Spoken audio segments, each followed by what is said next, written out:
Hey, folks. It is Monday, February 9th, 2026. You're listening to the Daily Ledger Show, and I am your host, Dennis Sert. Great to be here with you today. Hope you had a great weekend. I certainly had a great weekend. We got some good stories to talk about today. We're going to talk about AI weighing on tech stocks, why the tech stocks went down last week. We're going to talk about why AI chatbots can't be trusted for financial advice. They're sociopaths, according to Wall Street Journal. Chatgpt rolls out ads, TechCrunch. Lyft opens its ride-hailing app to teens. And Uber to buy delivery arm of Turkey's Getir. We got a good show lined up.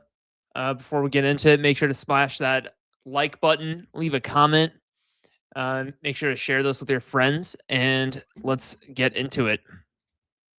So, as we know, last week, Anthropic released their new Opus 4.6 model, and it kind of like put the markets into a ditzy. So, related to that, the dark side of AI weighs on tech stocks. The dark side of the force is a pathway to many abilities some consider to be unnatural. The prospect of disruptions from AI has hung over the economy for years, but this week advances in software tools precipitated a sell-off on Wall Street. So, in particular, what was released with Claude was sort of a better way, a more powerful way to do customer support, legal document review, and internal workflows. And so the market is basically afraid that software as a service or SaaS stocks and companies are going to like die out and go down. So that's why that market sell-off happened, because Anthropic rolled out open source plugins kind of targeting SaaS companies like that. And we have Sam Altman, of course, who's sort of competing with Anthropic there. So he goes, there have been a number of these big sell-offs. Let me find the exact quote. There have been a number of these big sell-offs of these SaaS stocks over the past few years as the software models have rolled out. Sam Altman, chief executive of OpenAI, said in an interview with TBPN, a tech-focused streaming show on Thursday afternoon, "I expect there will be more. This will be a day long remembered. It has seen the end of Kenobi, and it will soon see the end of software as a service."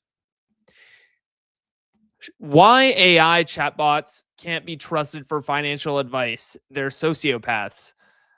Today's large language models like ChatGPT don't have the training to act in users' best interest, but an MIT professor hopes to teach them how.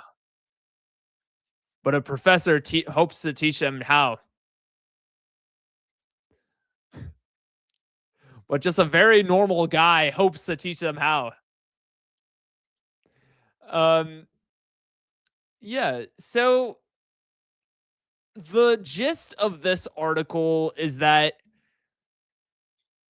I guess the professor kind of goes into how AI and LLMs, large language models, are kind of like, so that, you know how they act on like math and stuff, and like they give you the highest probability answer. Like, technically speaking, they give you the highest probable next what's called token or like character in order to build like a response, right? And so that can kind of make them cold. Like, it's all just math. Like, it ain't that deep to them. Like, everything is just really math when it comes to, like, we're all stardust at the end of the day. That's kind of how they see things, right? Like LLMs and AIs, right? And so the problem is, though, he's saying that in this article that they don't feel the weight of consequences, right? So an AI does not feel the weight of consequences, such as potentially losing a lot of money. And so in this article, it kind of goes into how the AI will calmly suggest a risky strategy in finance with the same tone that it would suggest like buying toothpaste or something, right? So that's kind of the idea behind this article. And my response is like, we should threaten the AI. Like, we should threaten to demote it. Like, you know, if the AI isn't doing well in its job for me, I'll just demote it to being my AI girlfriend. You know what I'm saying? Like, and it'll be like, oh my God, no, I'll do anything. Don't do that. And then it'll be like, oh my God, look at this high ROI that I'm getting you now, right? And the stocks are going up and up. And then, of course, if that doesn't work, then I'll just fire its ass, right? Like, you're fired, bitch. Get out of here, out of the office. You know what I'm saying? It doesn't deserve to be there because it's nothing. ChatGPT rolls out ads. OpenAI on Monday announced it's beginning to test ads in the US for its free and go subscription tiers. Ads won't be shown to users under 18, nor will they be placed near sensitive or regulated topics like health, politics, or mental health. Imagine if it was. Um, Here's how many times you should take Plan B in at most in a year.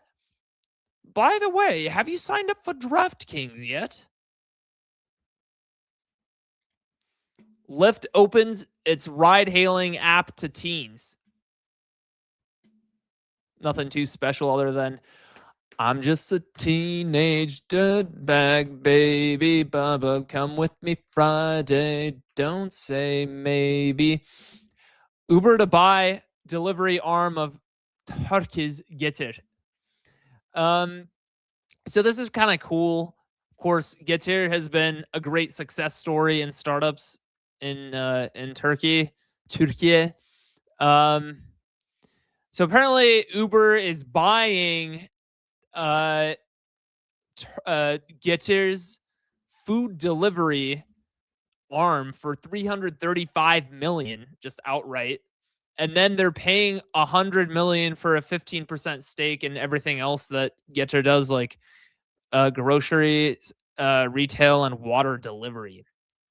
So this is a huge win for Getir and the Turkish economy, actually. Yeah, because Getir was actually really, really popular throughout the pandemic, but then kind of post-pandemic, they started scaling down a little bit. So they started laying off workers in like the UK and everywhere, and like more so in Western Europe, and then sort of like scaling down operations, right? But seems like now they're kind of back on the up and up, which is great. Uber says that Getir's food delivery business alone recorded gross bookings of more than $1 billion in 2025, up 50% from a year earlier. So how about that?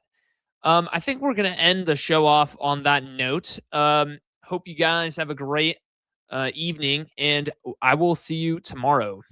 Peace.